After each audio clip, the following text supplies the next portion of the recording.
We ready? Okay. We'll go ahead and get started. My name's AJ Oakley. I'm a lieutenant with the Loudon County Sheriff's Office. Most of you I know. Those of you I don't. Hello.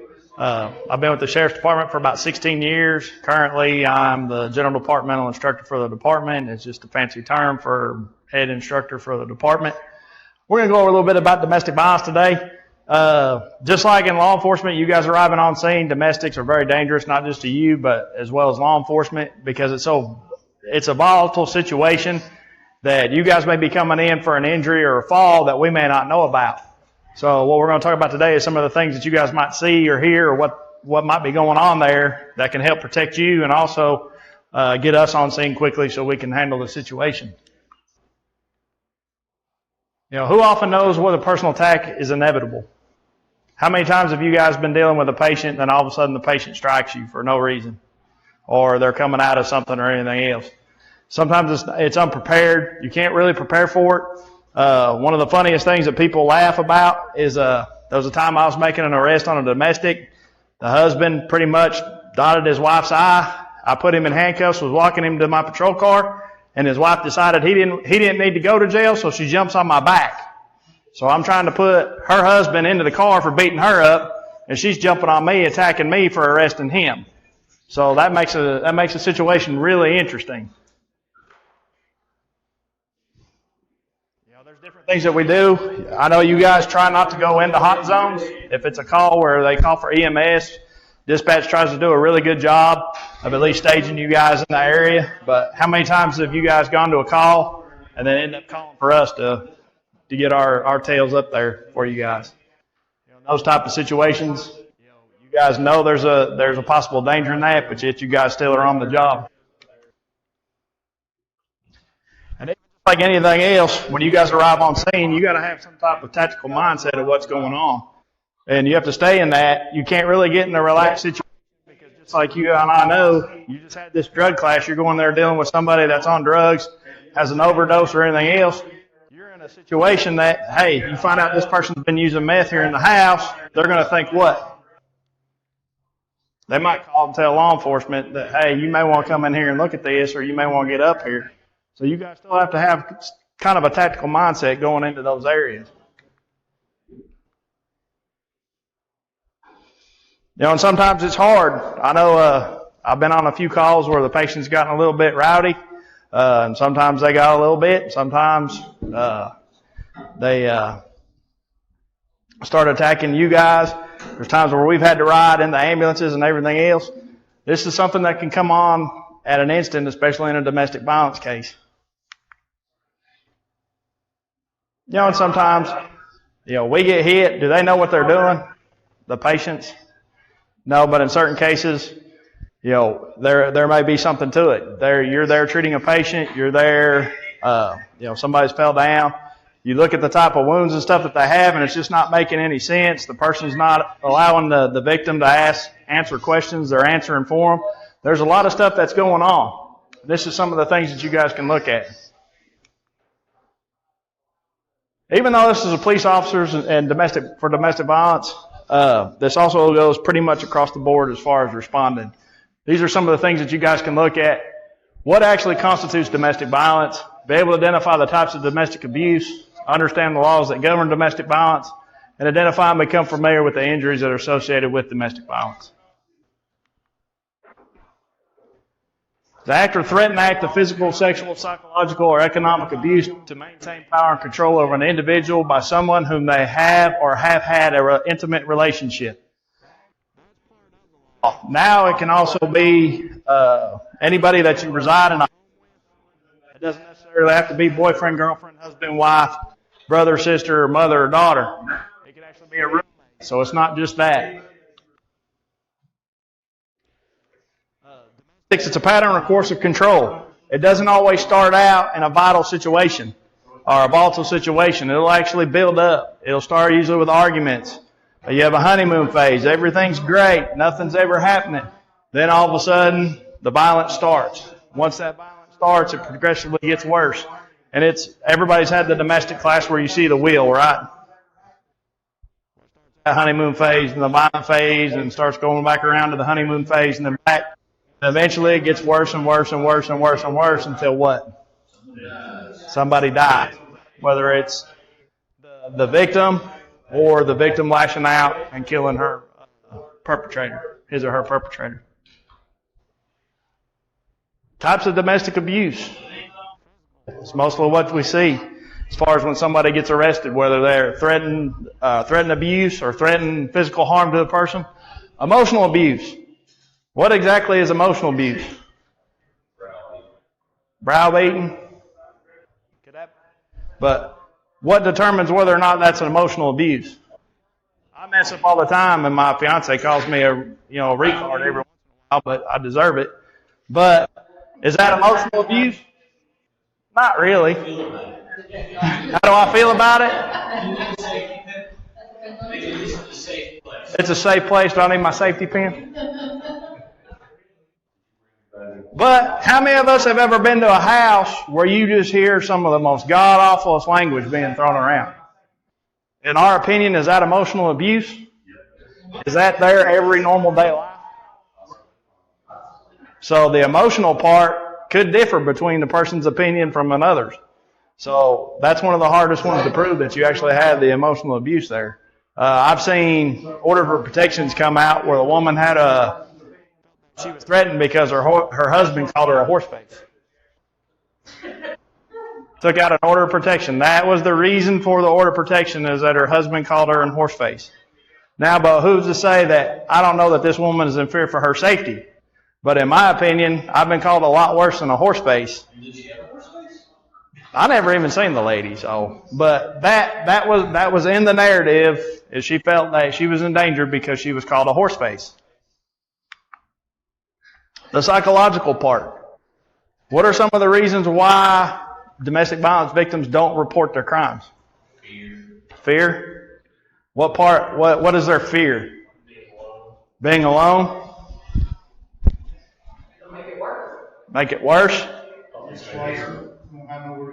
Nowhere to stay. Can't do any better. You'll hear all that. I can't tell you how many times we've gone to domestics. You've arrested them, and as we're taking them out of the house, I love you, come bond me out. We see it progressing. There was one lady, I did 4 domestics where she was a victim, all within a 8-month time period. And each domestic got substantially worse, to where my last and final report was her being hospitalized with a broken arm. And each time, the first time, she got slapped. Second time, she got punched. The third time, the guy took her head and smashed it into the fender of her car and split her eye open. The fourth time, broke her arm. Each time we went to court, what do you think happened? She wouldn't show up for court. I did the report, and the 4th time, I said, Tony, are you going to come to court on this? Because the next time, he's going to kill you. And she actually came to court on that one. I guess getting your arm broke was enough to push her over the edge. But can you see how it started? Got progressively worse and worse and worse. And even the suspect's actions on that got worse. How he was talking to her, what he was doing. Because he got away with it before, now he's going to do what? I'm going to up a little bit. Then the sexual abuse part. Obviously, physical abuse can be punching, hitting, pushing, shoving, biting, hair pulling, strangulation. The emotional abuse, name calling, making derogatory or demeaning remarks, forcing the victim to perform degrading or humiliating acts, acting in ways to imply that the victim is crazy. The first time I seen this up on here, it just kind of flipped the light switch on. I've gone to a lot of domestics, worked a lot of domestics, and of course we're based on fact on what we have there at the scene. But if you think back to some of the things that you've had and somebody says, well, he hit me or she hit me, what does the assailant usually say? It's crazy. She's crazy.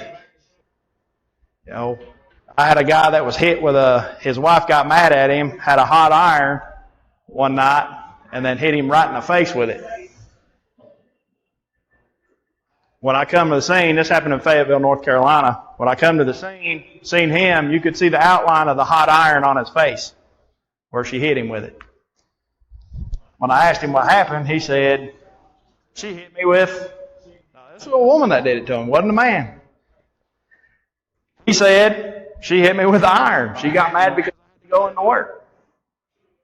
Iron his clothes, they got into an argument, she picked the iron up and just cold cocks him with it. You can see the hot imprint of the iron on the side of his face. She actually said, he did it himself. He's crazy. He did this to get back at me. And this gentleman had been in several domestics with his wife, and the wife was actually the abuser in the cases. So it's not just male on female. It's actually, there are females that beat their husbands up too.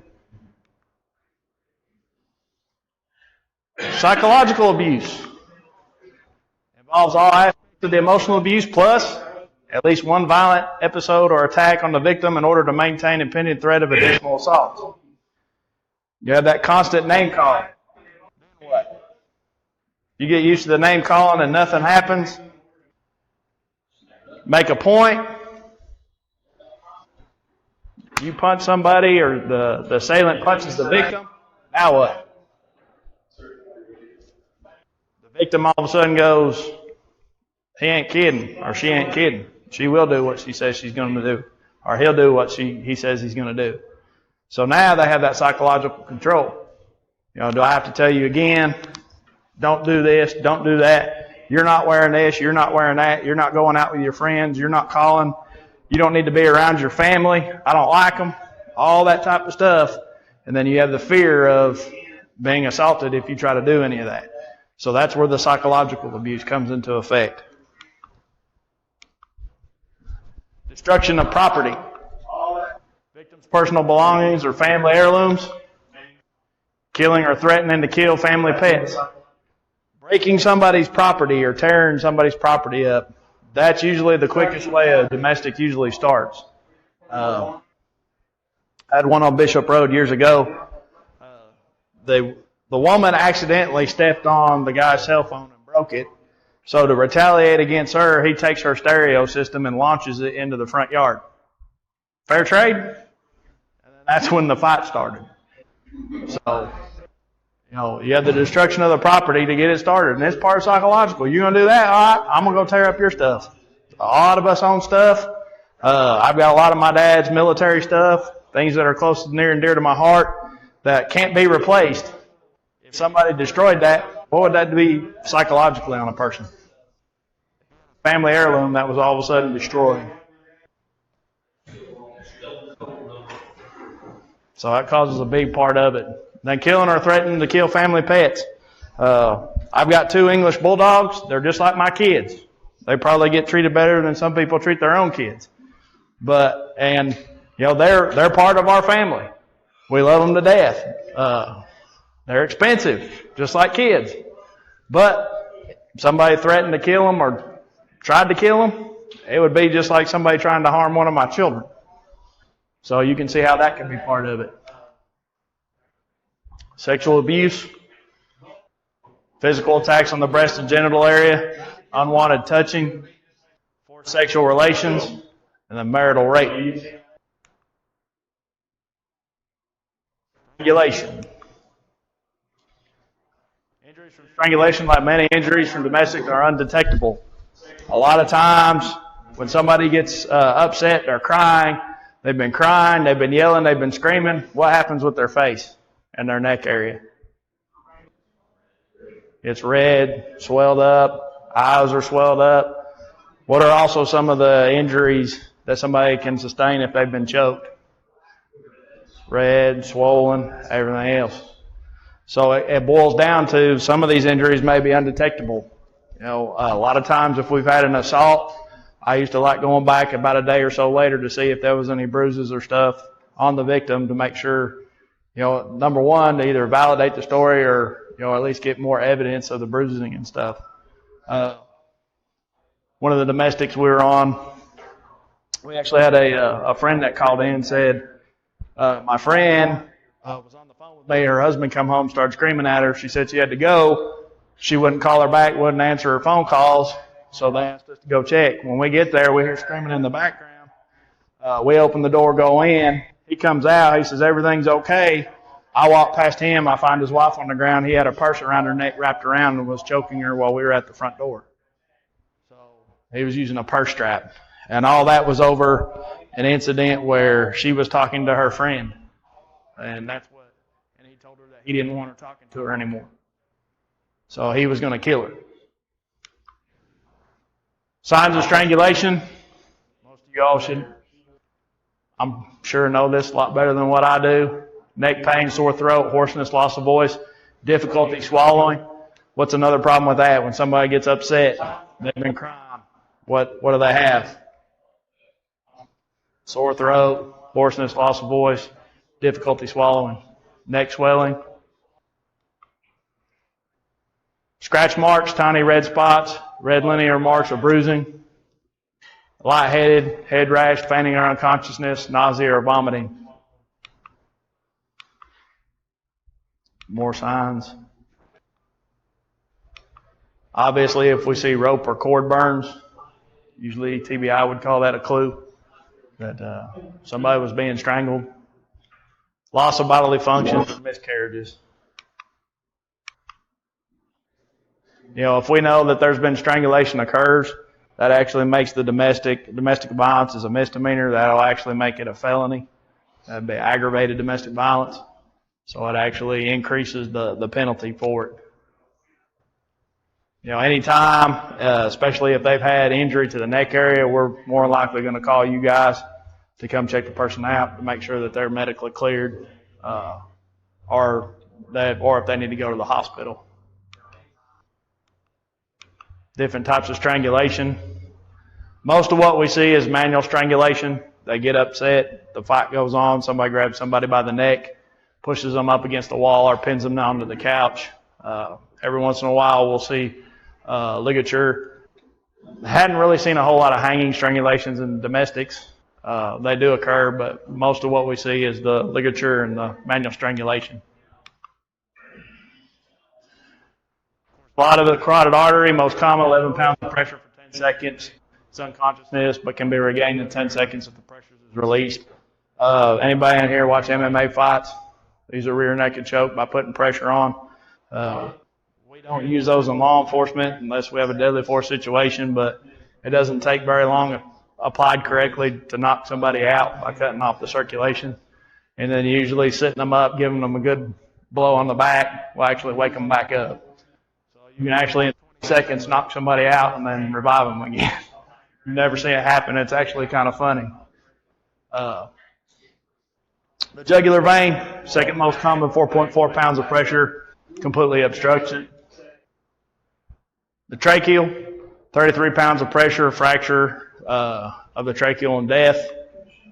Brain death occurs if strangulation persists for 4 to 5 minutes. Obviously, 61 officers were killed responding to domestic violence calls between 1991 and 2000. Again, it's a dangerous situation. I don't know if you guys have been watching the news over the last couple of days. They've had a lot of this stuff that's been going on. I think it was, I want to say in New Jersey yesterday, they were in day 2 of a domestic violence. They had a domestic violence issue inside the house. Cop show up, guy steps outside, kills a bystander walking across the street, and they was cordoned off the area, and they were exchanging gunfire with the guy.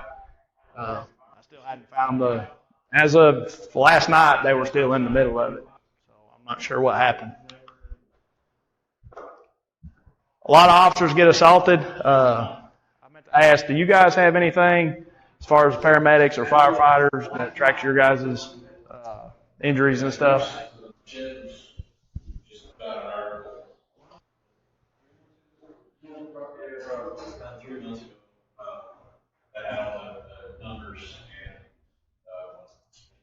paramedics are supposedly the most frequently assaulted first responders. Is that something that comes out every year? Or is it just what somebody does an article on? I've never seen figures before, so I really don't know, but I know, like I said, like 3 months ago, they put a big article out on it.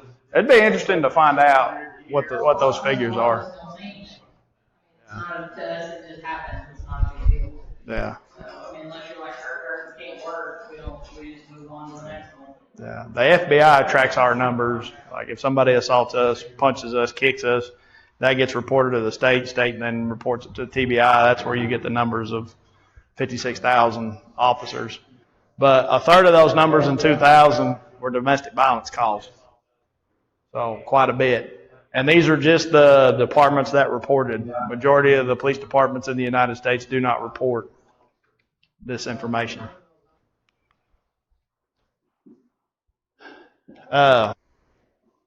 The TCA, this is pretty much for the officers. But like I said, one of the things that you guys need to look for, when you're on scene, obviously, does the injury match what they said? You guys have done this long enough that you know what the fall injuries are. You know what's going to make sense and what doesn't make sense. Just like in law enforcement, we do that same thing. We look at them. If you say you fell down the stairs butt first, but you got a huge pump knot on your head, your story's not matching your injury. Or, you've got multiple, you got teeth knocked out, your nose is broke, you got a cut over your left eye, and you tell me, oh, you fell and hit the coffee table. How many times did you fall and hit the coffee table? Yeah. But that's the biggest thing. And it all depends on once you arrive on scene. One domestic, it can start over anything. Early one Thanksgiving morning, I put a mother and daughter in jail for a food fight. They were making dinner at 3 o'clock in the morning. Daughter got mad at mom, flung some mashed potatoes at her. Mom got mad, threw a frozen turkey at her. It's kind of funny when you go into the kitchen and you see a frozen turkey sticking out of the drywall. Yeah. So, obviously, they had a problem. But it's something as simple can launch something like that. That's why when you have situations like that, you've got to maintain an awareness around you. It's funny. I've seen domestics start over a crock pot of beans. The beans were too hot, temperature-wise, not spicy-wise. Wife takes a bowl of beans, gives it to husband. Husband complains. Beans are too hot, just come out of the crock pot. Who would have thought? She gets mad, launches crock pot at husband.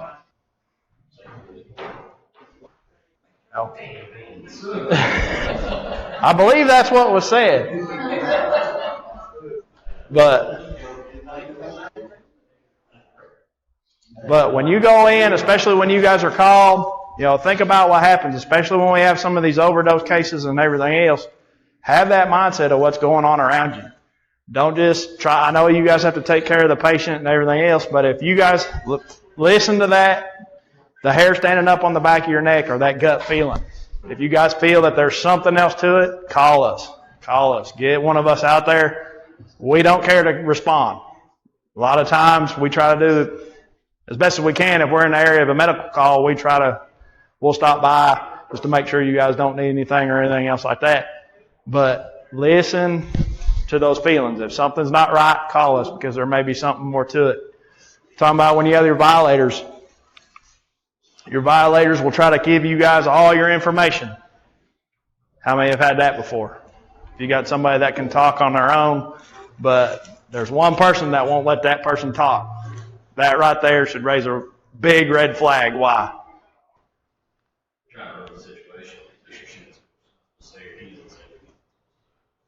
How many of y'all say, I'm not talking to you, I'm talking to her right now, or I'm talking to him right now? Then what? Then what happens? They get angry. Doesn't necessarily mean that they've been a domestic. Not really, but is that something we really need to pay attention to?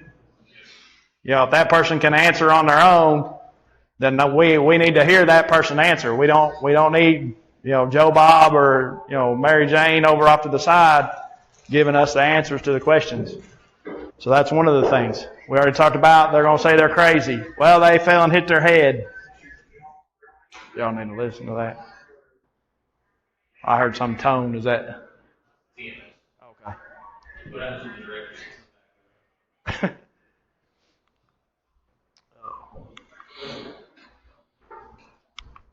The different victims, it could be adults, minors, current or former spouses, adults or minors who have lived together, or have lived together, adults or minors who are dating or have dated, or who have had a sexual relationship, adults or minors related by blood or adoption, adults or minors who are related or formerly related by marriage, adults or minor children of persons in a relationship or related or were formerly related. So how many people are covered under the domestic now? Everybody. If you've lived with somebody, chances are if you get in a fight with them, you can be charged with domestic violence. It doesn't matter. Luckily, one of them moved to Knoxville. So, then we also I actually had an international domestic between two gay lovers, where we actually had to call the Canadian Mounted Police and ask them to go by this guy's house to have him quit calling his boyfriend down here in Lenore City and making threats against him. So you'd be surprised on what actually happens. I'm sure you guys have a lot of stuff where you've showed up, but some of the stories, I almost wish I took notes throughout my career of some of the stories that we've had.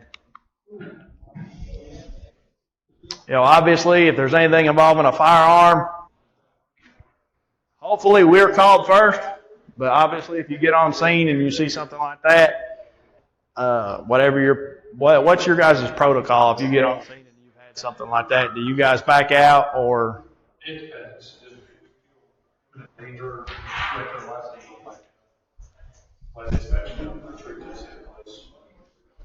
So whatever your protocol. Papa accidentally shot himself in the leg or in the toe or something. So, a lot of times, especially in law enforcement, the preferred method for us is to make an arrest. If we can determine who the primary aggressor is, chances are somebody's going to be going to jail. A lot of times, there's some times where we have mutual combatants. That's where both of them have started fighting. We can either arrest both of them or not. A lot of times the DA doesn't like when we arrest both parties because then we don't have one person's not going to testify against the other person's not going to testify against the other, but in that case we can, if we feel that both of them are equally at fault, we can either arrest both or separate both. Usually when we tell both of them that you're both fixing to go to jail, one party will leave for the night. But then again, obviously, if we have situations like that, if you have something that's going on where you go there and you have somebody that has defensive wounds, you guys have seen them. Obviously, if it's on the inside of the arms, what is that?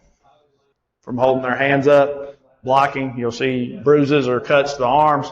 Outside of the arms are usually offensive wounds, meaning they've been scratched, or they've come in, somebody's got fingernail claw marks on the back of their neck, on their face. Something along those lines. You guys have seen a lot of these injuries and stuff. Kind of like preaching to the choir. Sexual assault victims. What's that? Sexual assault victims. We do have domestics where this occurs. If you guys end up transporting somebody and they say something like that, we need to know because we're going to have to get a detective out there. There's a lot more evidence that's going to have to be processed. It's a lengthy thing. We'll have to end up doing a rape kit, and obviously these are felony charges. Stalking victims. Obviously, if somebody's been assaulted and is a victim of stalking, and they tell you that somebody come up and has assaulted them, that's not supposed to be around them, I suggest you call law enforcement because obviously if they've come in and injured their victim, they may come back, try to finish it off. So.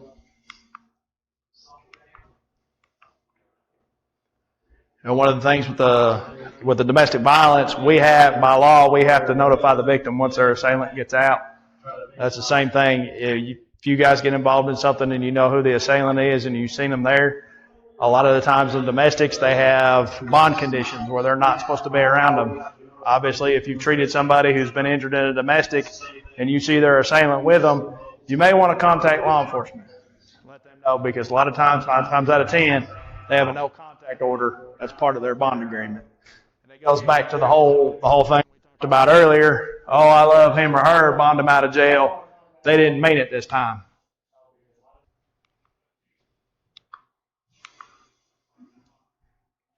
That just goes into the probable cause. If we believe that it's been,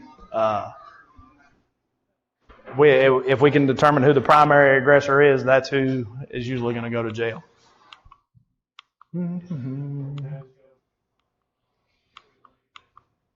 Let's see. This is one of the biggest errors that officers make.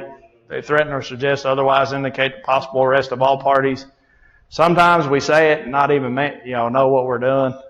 You'll come in, you don't really have enough to take either one to jail, so if you tell them, if I got to come back, we're kind of like parents. How many of us had our parents, come into our room at night and say, if I got to come back up here, everybody's getting it. It's kind of the same thing when you go to these situations, but the law suggests that we don't tell people that, if we got to come back, we're going to take everybody to jail.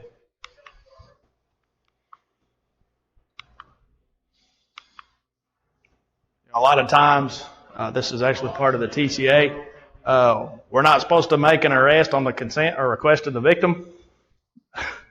So they can ask us to arrest them, but we have to go by what the facts are.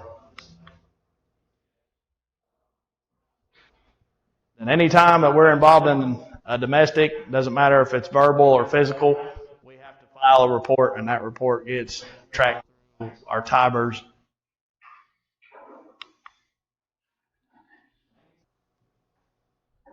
And also, if we don't make an arrest, we have to put in a report why we didn't make the arrest.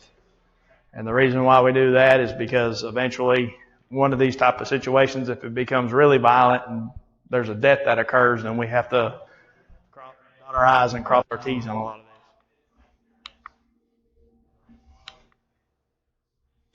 this. The things we have to do, if we know, of course I know working with you guys, if you guys find out that somebody's been injured in a domestic, you guys are real good at contacting dispatch. Dispatch is really good about getting us the information, and then we usually end up at the ER making the report. Once we're there, after they've made the report, we actually have to offer them, by law, we have to offer them a transportation to a safe place. A lot of times we have the battered women's shelter. We'll actually take them to the sheriff's office, and then a member of the women's shelter will actually come to the sheriff's office. And that's how serious these women's shelters are. There's no shelters for men, but they have them for women. Us as law enforcement aren't even allowed at the shelters. So they'll actually come to the sheriff's office, pick the person up from the sheriff's office, and then transport them to the shelter itself. Do what? Yeah. So we have to advise the victim of a shelter service. Usually that's strictly for females. There's nothing out there for males for some reason. The only thing we've been told, especially by the shelter, is we can refer them to the Red Cross or Red Cross shelter or something along those lines. Give the victim notice. By law, we have to give them a paper with all this information that's on it. Gives them access to the DA's office, legal counsel, legal aid, shelters, domestic abuse helplines. All that's on the form that we have to give them. 9 times out of 10, the victim doesn't.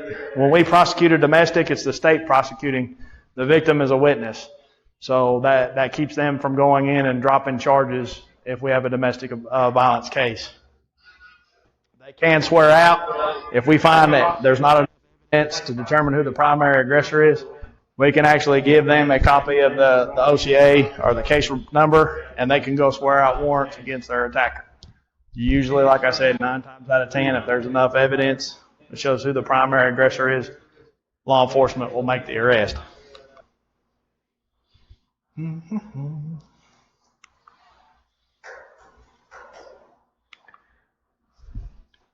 course, ex parte order of protections. This is where the beginning stage of the order of protection comes in. It's not been heard by the court. Unfortunately, the ex parte order of protection, if somebody violates it, it's a contempt of court charge. And normally what we have to do is write a report, and then we have to swear out a warrant because it's actually a contempt of what the judge said. As opposed to a regular order of protection, if somebody violates an order of protection, it's similar to aggravated assault, and we can arrest right on scene. So the ex parte order of protection is the beginning stages of it. And I even tell the people it is a piece of paper. A piece of paper is not going to protect you. So even though it gives us legal grounds to start the process, one piece of paper is not going to protect you. So obviously, if you know somebody that has one of those, do what? Yeah. Nor does it address issues of child custody or support. That's one of the biggest things, especially with that. Usually that's a whole separate order through the court granting emergency custody of the children. That can be granted through the order of protection.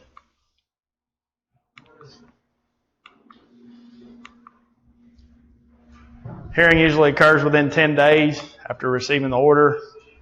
The judge will either dissolve the ex parte order or he'll make it a permanent one. Now, the victim's not required to have an attorney, but the victim must attend a hearing. If the victim doesn't attend a hearing, 9 times out of 10, it either may be reset or the judge may dismiss it altogether. 9 times out of 10, most of the time when you have a domestic violence situation, the victim comes down, gets the order of protection, and then a couple days later, what do you think happens? They're back with them, and they come in, they want the order of protection dropped, and they want the charges of domestic violence dropped. So that is why when we prosecute, it's the actual officer that's doing the prosecution, and the state does the prosecution. Because what do you think happens in that cycle? Where are we back in that cycle again? Back in the honeymoon phase. I love him, I love her, I didn't mean it. Go down there and tell them you don't want to press charges. Most order of protections are valid for 1 year. I've seen them extended. I've even have some that have done it. I've seen that are permanent. A lot of those can be done through divorce decrees. An order of protection does not expire. Once it's in place, it will always be there.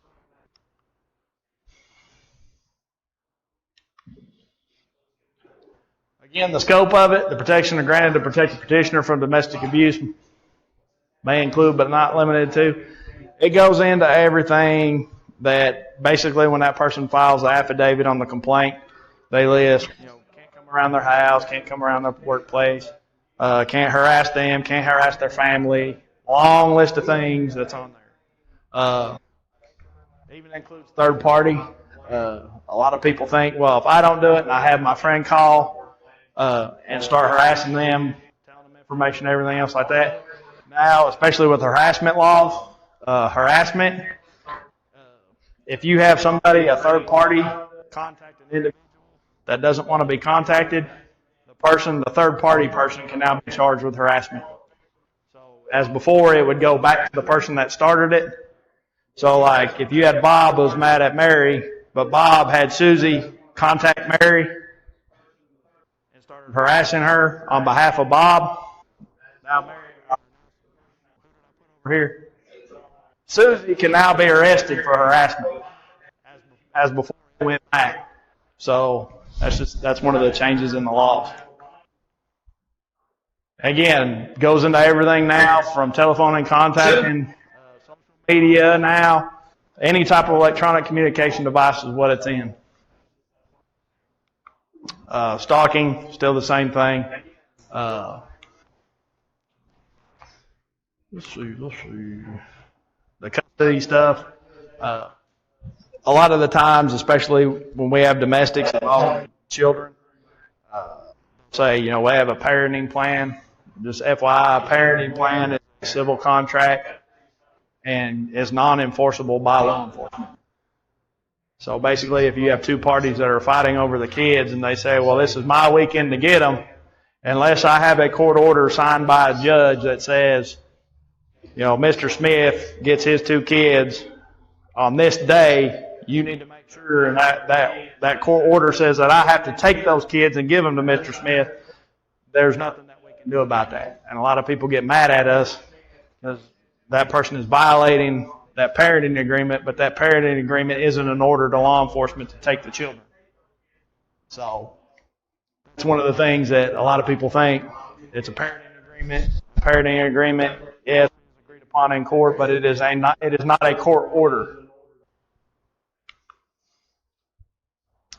Can go into financial support. This is something separate than other than divorce decrees. Now they've also changed it. Another change in the domestic violence. If a person owns a house, the other person, let's say you have Mr. and Mrs. or Mr. Smith is dating Miss Jones. They have a domestic in the house, but that house belongs to Mr. Smith. Miss Jones can't ask for the rights to that house if she doesn't own it. As before, it didn't matter. She could ask for custody of the house. That's where she lives. Then law enforcement would come in, serve the order of protection, and tell them you got to pack up your stuff and get out of your house. So now that part has changed. Let's see. We're at 1 hour, right? Trying to get ahead on this.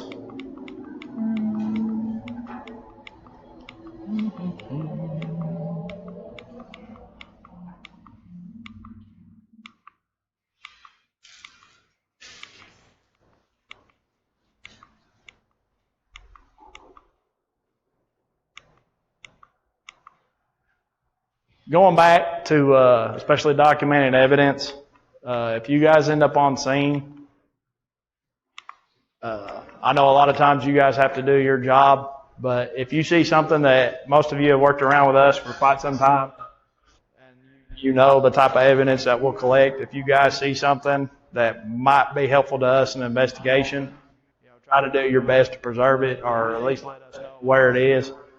Sometimes you guys have to do whatever you need to do, and by all means, do whatever you need to do. But if you guys see some evidence, especially in something like this, or you remove something off of them, let us know.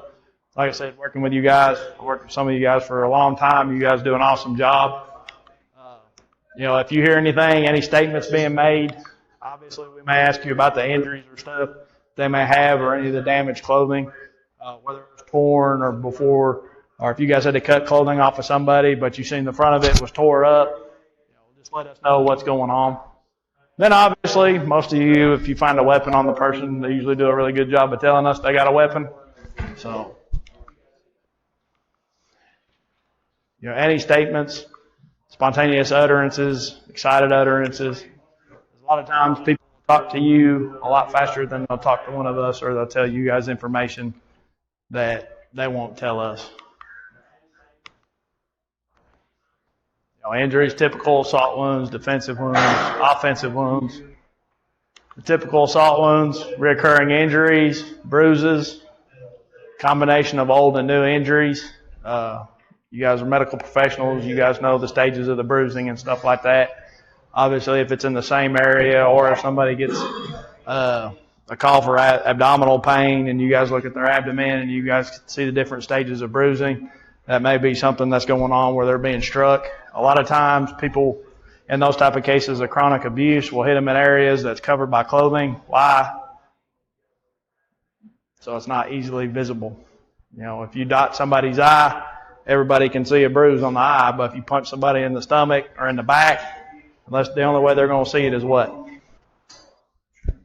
Pull up a shirt. Injuries in unusual areas covered by clothing.